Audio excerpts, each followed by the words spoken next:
जय श्री कृष्णा, जय श्री राम, जय गौ माता, जय राधे श्याम। आप देख रहे हैं हमारा तुलसी भक्ति रस यूट्यूब चैनल। सबसे पहले तो निर्जला एकादशी चल करके आ रही है, उसकी आपको बहुत बहुत धन्यवाद। ये व्रत किस किसने किए? वशिष्ठेन कृता पूर्वम भारद्वाजेन वै मुने ध्रुवेण चाम ऋष्यत्ताकृतेयं विष्णु वल्लभा। भगवान नारायण के परम भक्त रहे वशिष्ठ जी ने, भरद्वाज मुनि ने, ध्रुव और अम्बरीश जी ने इस व्रत को किया। यम काशीम समा पुण्याम यम वै द्वारका समा वोष्ताज भक्तेना वाक्सतम दत्ता चौ। कहा गया कि काशी में रहने से, द्वारकापुरी में रहने से जो फल की प्राप्ति होती है, एकादशी व्रत करने वालों को वही फल प्राप्त हो जाता है।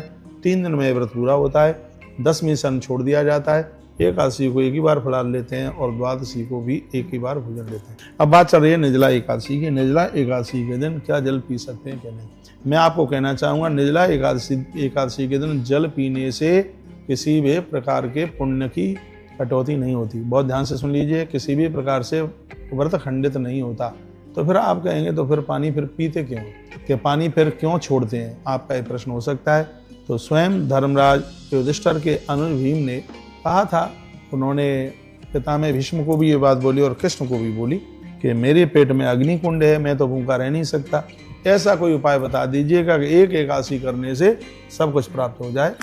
तब भगवान ने भी कहा, वैसे बात पितामह भीष्म ने कही थी कि यदि ज्येष्ठ मास के शुक्ल पक्ष की 11 का व्रत कर लिया जाए, कोई निराहार बिल्कुल निराजल बिना पानी के ऊपर इसको कर लिया जाए। वैसे तो हमारे ग्रंथों में लिखा है कि हर एकादशी को आप निर्जल कर सकते हैं, ये तो हमारे ग्रंथ में ही लिखा हुआ है। तो फिर इसका फल क्या है? पानी पी लेते हैं, नहीं पीते हैं, तो इसका मतलब क्या है? तो भीम ने यह स्वीकार किया कि हाँ, एक एकादशी तो मैं बिना जल पिए हुए कर लूंगा।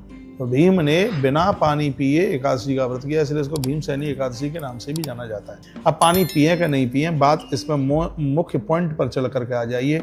यदि आप निर्जला एकादशी के दिन जल पी लेते हैं तो आपको एक एकादशी का फल प्राप्त होता है। समझ रहे हैं? यदि आप निर्जला एकादशी के दिन जल पी लेते हैं, फलाहार कर लेते हैं, तो आपको एक एकादशी का फल प्राप्त होता है। और निर्जला एकादशी के दिन आप फलाहार भी नहीं करते और आप जल भी नहीं पीते, 24 घंटे तक आप बिना पानी के रह लेते हैं, तो तत्काल आपको 26 एकादशी का फल प्राप्त हो जाता है। 26 एकादशी का व्रत करने का फल एक ही एकादशी में प्राप्त हो जाता है। इसलिए लोग जल छोड़ते हैं। यदि आप 24 घंटे के लिए जल छोड़ सकते हैं तो 24 घंटे के लिए छोड़ दीजिए, नहीं तो 26 एकादशी, नहीं तो 12-13 एकादशी कम नहीं होती हैं। सुबह सूर्य निकलने से पहले भोर में आप ब्रह्म मुहूर्त में जल पी लें और रात्रि को सूर्य निकल करके चल के आ जाए, वो सूर्य डूब जाए, उसके 1 घंटा 24 मिनट के बाद में आप पानी पी लें। 24 मिनट बाद भी पी सकते हैं, 1 घंटा 24 मिनट के बाद भी पी सकते हैं।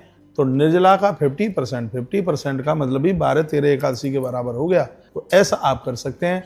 और यदि आप जल छोड़ने में असमर्थ हैं तो दूसरे दिन जब पारण 7 तारीख को यदि आप व्रत कर रहे हैं तो लगभग 5:30 बजे से इसका पारण का समय आरंभ हो जाएगा। 5:30 तो सुबह हाल ही बज जाते हैं, तो सुबह फिर आराम से आप जल पी लीजिएगा। और मैं एक बात और निवेदन करना चाहूँगा कि जब इस व्रत का पारण किया जाता है, इसमें जल पिया जाता है, तो इसमें अलौना साधारण पानी नहीं पिया जाता, उसको थोड़ा मीठा करके पिया जाता है। उसमें खांड डालें, शक्कर डालें, उसमें कुछ मीठा डाल करके तब ही अपना व्रत खोलना चाहिए। और जब व्रत यह खोलते हैं तो किसी कन्या को जल पिला करके, किसी ब्राह्मण को, गुरुजनों को, संत जनों को जल पिलाकर भगवान के सामने रख करके और इसमें तुलसी पत्र डाल करके ही जल पिया जाता है।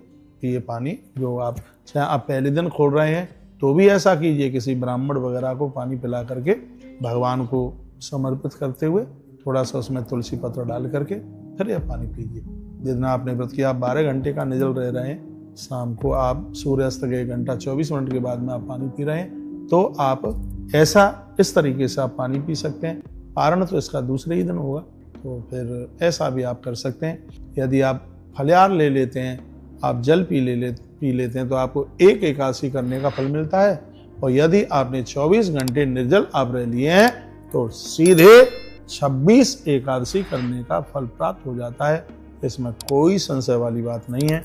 अगली वीडियो में हम इसकी पूजा के बारे में और आपको निवेदन करेंगे, वो भी आप जरूर सुन लीजिएगा कि इस दिन कौन सी पूजा करें, प्यास न लगे उसके लिए क्या करें।